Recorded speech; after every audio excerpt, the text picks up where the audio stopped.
Hey guys, I've had a nice few weeks off of YouTube since we finished wrapping up Vlogmas in early December, but I have basically spent all of my weeks off of YouTube watching YouTube. And YouTube's been sending me some bizarre things, I'll be honest. I've been pretty much clicking on anything YouTube thought that I might want to see, and I went down this rabbit hole after YouTube sent me a video. I'm going to put the name of the girl who made the video right here on the screen, because I don't want to get it wrong. I think her name is Grace, but I can't remember her last name. If you want to go check out her video after this one, I would highly recommend it, because she got me addicted to this idea of a no-buy or a low-buy. And after watching her video, YouTube started sending me a whole bunch more, and that's basically all I did the last week after Christmas was watch no-buy and low-buy videos. And I really want to participate in this trend for 2025. There's a couple reasons why I want to do this. I would like to save some money, but also we're in a situation, a kind of unique situation, where Michael and I have moved quite a lot in the years that we've known each other. But over the past year, we've started moving more and more as we've sort of eased into the idea of a digital nomad life. And I'm trying to watch what I buy, because everything I buy, I then have to turn around and carry with me in a backpack that gets heavy, across continents, in the airport. So I'm looking to try to downsize what I own, get the maximum use and life out of what I own, and just watch what I'm spending and not be out there frivolously shopping just because I can, just because I like shopping.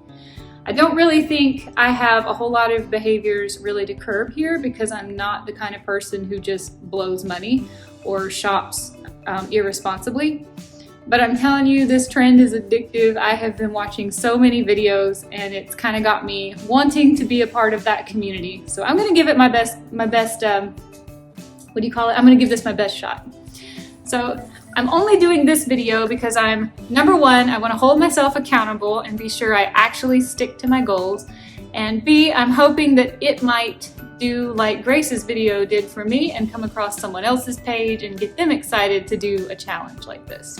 So let me share with you the rules that I've set for myself, and let me just say that I pretty much took this page right out of Grace's notebook and did it the way she did her no-buy. I thought her idea was the best one I saw. Even though I watched tons of videos after hers, I really like how she did it. She has a red light and a yellow light and a green light. Anything you spend money on has to fall into one of those categories. So let me refer to my notes so I can tell you what I'm doing. Her first one is her green light purchases. Green light means this is money you can absolutely spend without thinking twice, without questioning yourself, or that you're totally allowed to spend money on these things. And there's 5 things on my list. Bills, food, hygiene products, but only if you run out, because you don't need backups or big bottles of things. Anything my dog needs, whether that's food or a trip to the vet. And then I have put on my green light social coffee, but I'm actually thinking that one needs to come back off the list. I was not planning on taking a break from coffee for January. I was only planning on taking the week that I do my fast and my lion diet off of coffee. But the more I've been thinking about it, the more I think I want to have a coffee-free month. Anybody who knows me knows I'm absolutely an addict. I can literally go through 2 pots of coffee every single day without blinking twice. On my green light list is social coffee. I think I'm going to change that to social tea. So if I'm going out and hanging out with a friend of mine, or one of my friends, she really likes to drive, so we always take her car and we're using her gasoline, so I always buy her food or her coffee. If I'm in a situation like that, I will allow myself to certainly have like a tea out in public, but it won't be a coffee, it'll be a tea. So I'm allowed to spend money if I want to go out with my friends on tea, but I don't need to be buying anything that doesn't fit into one of those categories. Yellow light. My yellow light list is going to be any skincare that I run out of, but I have to replace it with either the exact same thing that I just ran out of, only one, or something that I know works better than what I just used. For instance, actually this morning Michael and I ran out of our favorite moisturizer, and it happens to have come from Walmart, which unfortunately we aren't shopping at Walmart anymore. There were some products at Walmart that we absolutely loved, and we can't find them anywhere else. I think this one was just the Equate brand, but We're not shopping at Walmart anymore, and we're not going to live the whole month of January without moisturizer just because Julie went on a no-buy. So we can replace that moisturizer, but since we can't replace it with the same thing, we will replace it with the Target version of the same thing, or something that's basically exactly the same thing or similar price.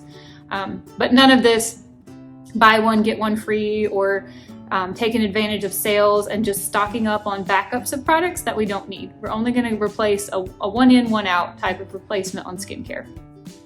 Number 2, and I'm also having second thoughts about number 2, is a color analysis, which is something I've wanted to get done for months now, ever since I first heard about color analysis, which was probably also something YouTube recommended to me.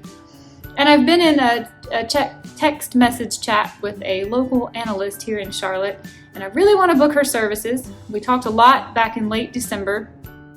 I am going to allow myself to pay for that experience in the month of January if our schedule and her schedule works out and I can get this service done. Because in my opinion, this is not really spending money on a thing as much as it is spending money on an experience, and I'm paying for some valuable information and education. So that's on my yellow light list.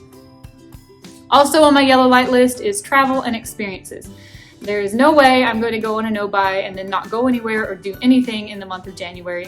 We've already got a trip to Disney planned for 3 nights, 4 days. I will say anything that falls under travel can be the ticket to get there, whether that was a flight or had to drive the car, gasoline, whatever. The ticket to get there, the room and board at the hotel, and then whatever food that I need to eat while I'm there. But travel does not include random gifts for people that I saw while I was there that I thought they might like. It does not include postcards, souvenirs, t-shirts, sweatshirts, no type of hard item that I would have to bring back home with me. Just room, transportation, and food. Michael has a birthday this month, so I will definitely be asking him what he wants me to get him for his birthday. That is definitely on my list of things that are good to go. And then the yellow light list has one more item on it. If I find anything that I can replace something I already own, this is mostly referring to like kitchen products or clothing items, with a natural fiber, and what I'm getting rid of is a plastic, rayon, nylon type of blend. I am allowed to do that. If I'm one in, one out, I can buy something if it is making my life better because it's helping get plastics out of my life. So that's on my yellow list. I really don't think there will be anything in this month that I buy that falls under that category. We've already upgraded everything in our kitchen, and we will be taking it with us when we leave here. We got a couple glass jars and glass containers. So we're trying to get plastic out of the kitchen in 2025, and I have it on my yellow list that if I find any plastic in the kitchen that I can replace with glass, I can do that. And now my red light list. These are things I absolutely cannot buy under any circumstances for the next 31 days, and then I will readdress on February 1st how I feel. No, I cannot buy any craft supplies.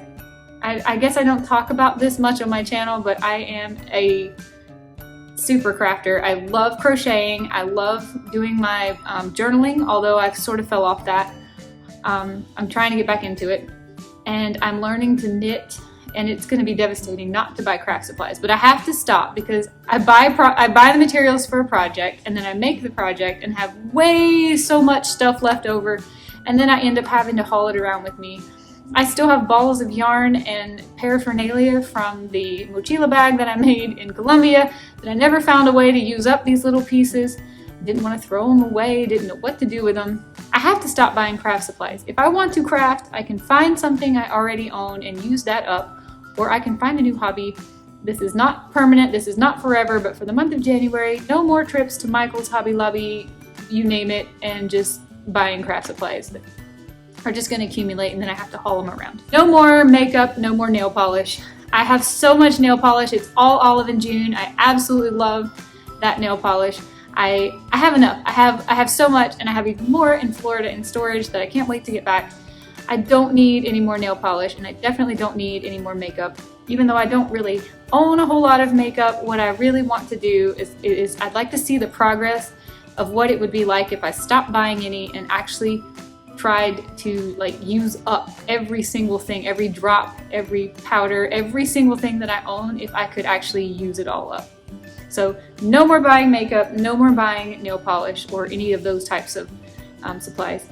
This is wonderful because just this morning I dropped my blush and it shattered everywhere, and normal Julie would say, whoop, throw that away, let's go buy another one. And actually I used my tweezers and very carefully picked up what I could out of the floor and put it back in the packaging and kind of dusted it off. And I'm gonna try to see if I can't use it anyway. I know there's ways with like spraying alcohol and whatnot, you can revive your makeup.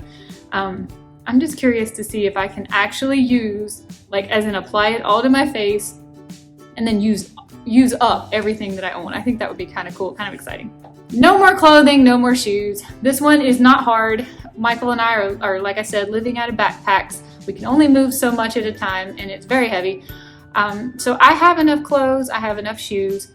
If anything were to make its way into my life, like somebody gifted me a sweater or they were hand-me-downs or something, I would be happy to take it that way, but I would want to follow a one-in, one-out rule.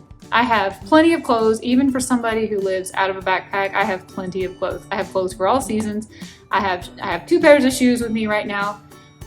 There's plenty more in storage that we will be trying to get back, so no more clothes. I have enough. I don't need to accumulate anymore. Souvenirs, that does not just apply to Disney. That applies to when I went to Old Salem. I bought one of those Moravian stars, which I loved and I used as Christmas decorations for the month of December. And then on December 26th, it was like, now what? I don't really want to store this. We are moving way too often to actually have holiday decor that has to get moved with us for the next 11 months until we need it again. It's fragile, it's plastic, it's sharp.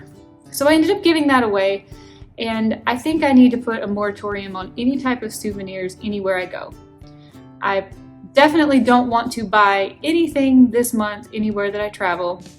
And in the future, I would like to lean more towards buying, maybe buying things that can be thoroughly used up. Like if I go somewhere and I want to buy, let's just say a goat milk body lotion, fine, because that will get used up. Or maybe things along those lines. I haven't really finalized that, but for the month of January, the answer is no souvenirs, no little kitschy tchotchke type, remember that I went to this place type things. And the last thing is no new products. There are constantly advertisements coming across my feed for skincare items, makeup items, clothing, even clothing that I am really wanting to get into that are all natural fibers, new barefoot shoes getting released.